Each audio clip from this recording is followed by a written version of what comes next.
Hello! I have been putting off doing this video for quite some time now. Mainly just because I feel like my life has been so chaotic and busy that I just feel like I don't have the time to set up my camera to record. But I really wanted today's video to be about just general fitness tips, how I stay fit as a mom, things that I prioritize. And if I'm being so for real, most of the times it's when my life is hectic that I really need to implement those things.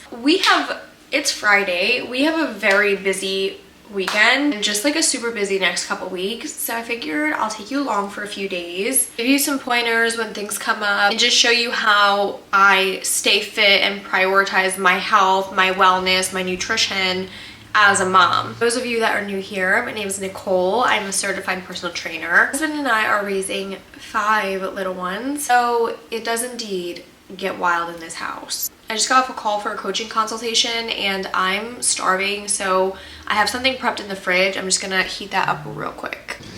Okay, I'm just having lunch. The door is literally open, our deck door right now, because it's been so nice out here, and I'm thanking God because I have my walking pad, but there's nothing better than a walk outside in the sunshine. So I'm super excited to take the baby out more and the kids in general in a wagon. It may not look like it, but I'm actually fighting for my life right now because I nearly took my whole nail off of my hand. When I was moving the laptop stand, it literally got caught on my nail and almost ripped it off. And if you know the feeling of when your nail gets ripped off or when it doesn't get ripped off and it's just literally sitting there throbbing. Okay, the baby's napping, so I am taking advantage and getting on my walking pad. I have a couple more work things to do, that I want to wrap up on my laptop. I just have another gallon of water. I have another thing of water here that I just filled up, and I'm gonna try and bang out what I can on my walking pad to hit my step goal for the day and be done with it. It's currently almost 2 o'clock. One of the biggest things that I can tell you is if you have a walking pad, it is going to be the best investment that you make, especially if you're a stay-at-home mom. You can literally just have it anywhere, get your steps in anywhere, easily hit 10,000 steps a day on this thing before noon, just from simply working on my laptop and walking. I do take my time to rest or to work on the couch or at my desk or not walking. But to be honest, most of the time when I can get on my walking pad for a meeting or for my work, I will choose to do that over sitting down, because I know there's going to be plenty of other times in the day where I'm sitting down or I chill out at the end of the night with my husband. So this is just a really simple way for me to get movement in without overthinking it, or to hit my step goals without overthinking it too much. Also, my daughter is still crawling, so having this out in front of her, sometimes she will try and crawl on it while I'm walking. But still, I will do this, I will clean, I will try to move around a little bit, because if she wakes up and she's not in a good mood, or she needs to eat, or she's teething, or just something comes up where I need to be attached at her hip, I took advantage of the time where she allowed me to move my body or to move around. If you're a stay-at-home mom, this is probably a good time where if you can only work out at home, to take advantage of the baby's nap time. I know sometimes they can be unpredictable. I would say I recommend above all to get up before your kids. That's personally what I do. It's what works best for me. It's what works best for my husband and for our kids. And getting up before them is what helps me set the tone for the day, and it's what helps me get ahead of the day as well. So I'm gonna finish up some work here and then probably clean a little bit. Okay, it's 6 a.m. and I'm about to head to the gym. My husband is right now at the gym, so when he comes back, we're gonna swap. I need to make a quick pre-workout snack, and I'm gonna open one of these bad boys. One thing about me is I do not like energy drinks that are overly sweet, so usually I do not like Alani News. This is the only flavor that hits for me. And I can't ever find this anywhere. I've literally found these at damn. I literally found these at Five Below, and I sure did snag all of them because I have not been able to find them for months. I will also fill this up before I leave. Whenever I use one of these cups versus a regular real insulated water jug, I'm do I not look serious enough? I just have so many of these bottles that literally broke, so this is what we got.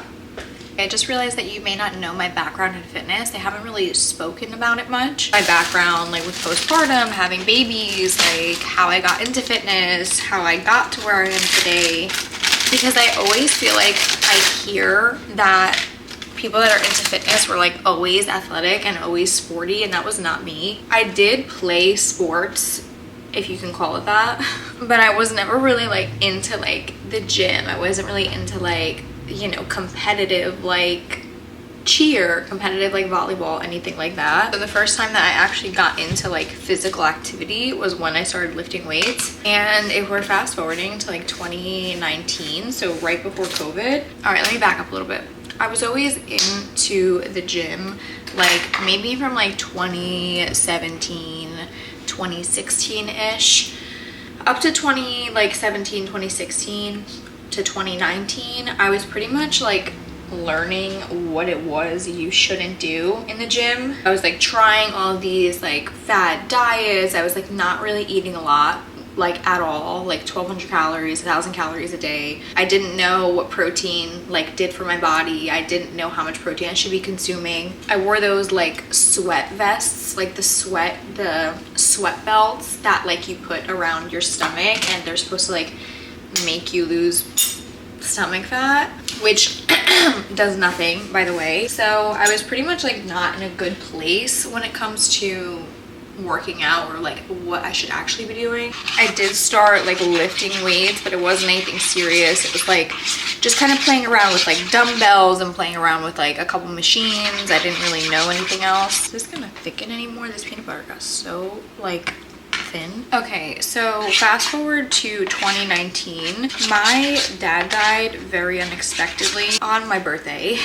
So I was actually going and leaving for a cruise, and when I landed in the airport is when I got the call. That's a story for another day. I pretty much had to like deal with all of that myself, so all the legal stuff, like let alone my grief for everything. And around the same time I was having trouble getting pregnant. But anyway, I needed like an out, so I started going to the gym like more regularly, and I started strength training. I started getting really into like different fitness podcasts. One specifically that I feel like really like propelled me into fitness is Mind Pump. You know Mind Pump, I could listen to them talk forever. I love their approach to fitness. I love their banter about like being fathers. And then I just started learning. I started like learning how to track macros. I started learning like how to properly lift weights. I told you I had a hard time getting pregnant, so I actually went through infertility treatment. I went through like medication. I went through 3 failed IUIs, 3. And just from like all the medication, like my next step was going to be IVF, and I just was not ready to put my body through that. So I decided to not move forward with it. But like throughout that whole process, and now like, you know, at this point it's like 2020 and COVID's going on and all of this stuff, I gained so much weight. I was probably at the heaviest I had been. And obviously like the stress that comes with not being able to get pregnant and not really knowing why. I like my bananas ripe, but this is like kind of pushing it, but all the others are way too green right now, so oh well. Oh, it's fine. She's fine. She's just a little brown on the outside. She's just a little hurt. She's fine. I took a break from infertility treatments, and then I ended up re-going on that cruise that I was supposed to go on previously. My dad passed because we obviously never got on the boat, and I found out a few weeks after I got home that I was pregnant. Naturally, not on any cycles, not on anything having to do with like infertility treatments. And during that pregnancy, I did keep up with my strength training. I was still going to the gym. I was still lifting during pregnancy. I'm not gonna sit here and say that my nutrition was like on track. I didn't track my anything with any of my pregnancies. I also did have a good like background of what I was eating because of tracking like previously, but I gained over like 50 pounds with both of my pregnancies. And when I had Giovanna, my delivery ended up in an emergency C-section. And if you've had a C-section, you know how hard the recovery is going to be. Recovery for birth is a whole thing on its own, but then a C-section just I feel like adds another layer of difficulty. I was like not expecting how hard the recovery was going to be. When I got back into the gym, I really focused on just rehabilitating my core, slowly getting back into a routine, slowly getting back into tracking, slowly getting back into strength training. And I lost all the weight, and then I was in, again, like the best shape of my life. And I was in the best shape of my life before I had my daughter. Like right before I had my daughter, I was in the best shape of my life. And then I got into even better shape post C-section with my daughter. First of all, look at, wait, please focus. This has been like my little go-to. I'm trying to like prioritize eating before my workouts because I work out so early. I work out anywhere between like 5 to like 7 in the morning. It's usually the first thing I'm doing. It's literally just a rice cake, peanut butter, banana. Wait, I forgot the honey. I'll add honey and a little bit of sea salt to this rice cake, and it's so good. So anyway, through my second pregnancy, which was also a C-section, like the recovery in my body was so much harder with my second C-section versus my first. Like I knew what to expect for the recovery, obviously, because I've done it before. The fact of going through 2 C-sections, I feel like made it so much worse. But I am 9 months postpartum now, and I'm pretty much at my pre-pregnancy weight. I think I have like 3 more pounds or so to go, which I'm really not concerned about the weight aspect of it as much as I like am about like my physique and how I feel. Delicious. But within that period that I just spoke about, I did become certified to become a trainer. I was just so like in deep with the fitness industry, and I felt how good it felt to regain like that confidence and that strength and feel really good in my own skin, and what it was to actually fuel my body. No more strict diets, no more like fad diets, no more quick fixes. And I just wanted to help other women do the same. I got certified, and that's literally been my career since then. But none of it came overnight. A lot of like practice, took a lot of learning. Not only did I have to like restart once, it felt like I had to restart twice in a matter of a couple years because of having my daughters. Obviously, when I first became into fitness, I was not a mom, and now that I am a mom and this is my lifestyle, I literally have such a appreciation for moms that decide to prioritize themselves and just do the damn thing, because it is so much harder to do something like this when you are taking care of tiny humans, when you have the responsibility of tiny humans. So if you're doing it, I see you, because that shit's hard. I'm gonna gobble this up and I'm gonna head to the gym. I'm gonna drink probably half of this before I get to the gym and fill this water. Hello, it's currently the next day. So I think I told you guys that we have a really busy weekend and we're about to leave for a baby shower in like a couple hours. I'm at Walmart and I needed to get a few things, mainly just like baby food, and then I need to find shoes for the girls and for myself. I, for the life of me, can't find good shoes or like dress up shoes in my size. I'm below a size 5 in women, so I'm wearing girls shoes. And listen, Payless used to be that girl, but they closed all the Paylesses in the world, so now I can't find women's shoes and I have to look in the girls section, and I don't want to walk around with shoes with like these rainbow unicorns on them. I'm sorry. Anyway, I had breakfast, I had lunch. One of the things that I'm having before we go is one of these Core Power proteins. These are really good when I'm in like a pinch, or when I know that we're going to like an event and like there's gonna be food that I want to indulge in. Like there's probably gonna be a lot of Spanish food that I want to eat, and there's probably gonna be dessert and like cupcakes. I will probably have one with my kids. One of the biggest tips that I would say is, you're a mom, you are going to have these things come up. You're going to have parties, you're gonna have family events, you're gonna have like soccer games. Like these things are gonna come up. The way you handle them and the way you see them and the things that you have control over is everything. I have control over what I'm eating beforehand. I have control over how I'm moving my body. I have control over how much like stress this event and the nutrition around the event is going to give me. So I'm going to control what I can control. I'm going to front load my protein for the day, as I already have, and I'm going to enjoy the baby shower. I'm going to be present with my kids. I don't like making food this like big deal around my kids. I'm really conscious of the way that I speak about myself, the way that I speak about the foods I'm eating, how the foods make make me feel. I don't reference things as good or bad around my kids. I reference things that make me strong. Food makes mama strong. This food makes mama like not feel strong. I just think that kids mimic your actions more than the things you tell them, and they're so smart. And one of the boys that we have, he literally just started like referencing working out, and he's like doing push-ups like papa, and like, you know, it's really cool to see, but it's also like something to be hyper aware of when you're trying to set a good example of like how you are positioning food and what food does for your body. Regardless of how I feel about my body, I don't ever position myself as like fat or ugly, or like I'm not overly critical about my body, especially around my girls. I don't want them to hear that and think it's okay to say. There's gonna come an age where unfortunately they're picking themselves apart. So I want to show them that they don't have to do that, and that not everything is just about your physical appearance, and taking care of your body is a positive thing, not a negative thing because you don't like your body or you want to change it. So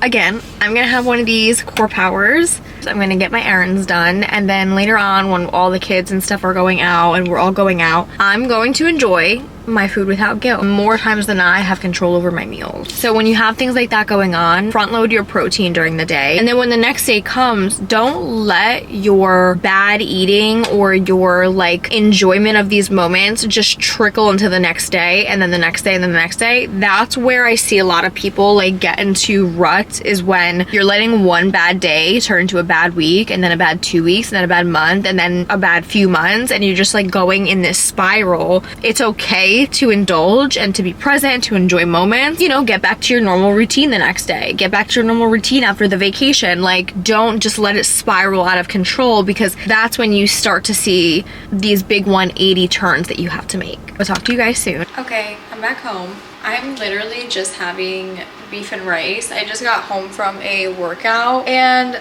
I prep my meals ahead of time. So I actually prep ingredients ahead of time because I just find it to be way easier than prepping meals. So like if I want a beef bowl, I can make a beef bowl. I can make beef tacos. I could do like some type of wrap. It's just like so much easier for me to prep ingredients. And it is indeed 8 o'clock in the morning, and I don't care. This is what I like to eat. I'm not like the biggest fan of breakfast. I will make breakfast like a decent amount of times, but I prefer lunch and dinner. Usually how it works, my husband and I actually built our home gym in the garage, and it's winter right now, so it gets really like too cold in there. When we're not working out in the home gym, like during the warmer months, is one of us wakes up super early, goes to the gym, and then we switch. So right now I just got back from the gym. He's at the gym and should be home soon. This is very much both a part of like our lifestyle. So it's priority for both of us to get in movement, get in our workout. Let me move you because you're like high. Is that better? It's like dark now.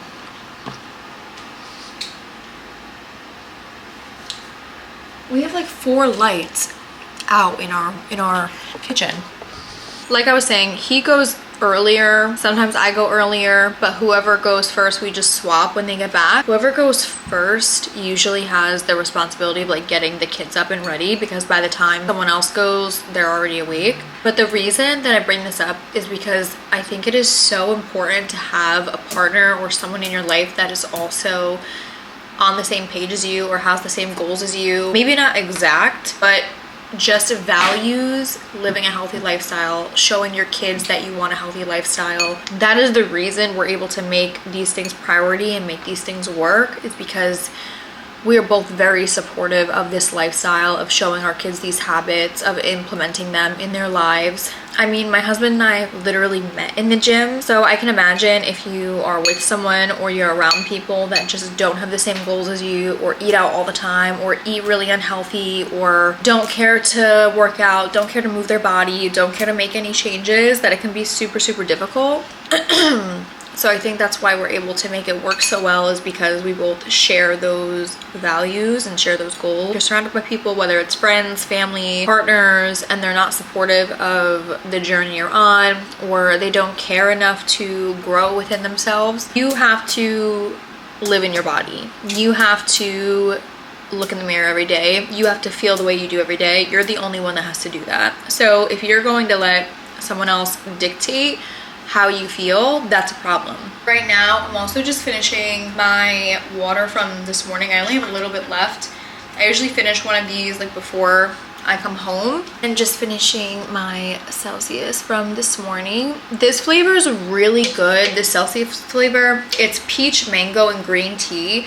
This one I feel like is just less like harsh of a flavor, if that makes sense. Like if you're not into like carbonated drinks or like drinks that are like really like superficial and sweet and gross, like a lot of energy drinks are just too sweet for me. Even the Alani Nu ones, the only Alani Nu flavor that I like is the Hawaiian shaped ice, and I can't find that anymore.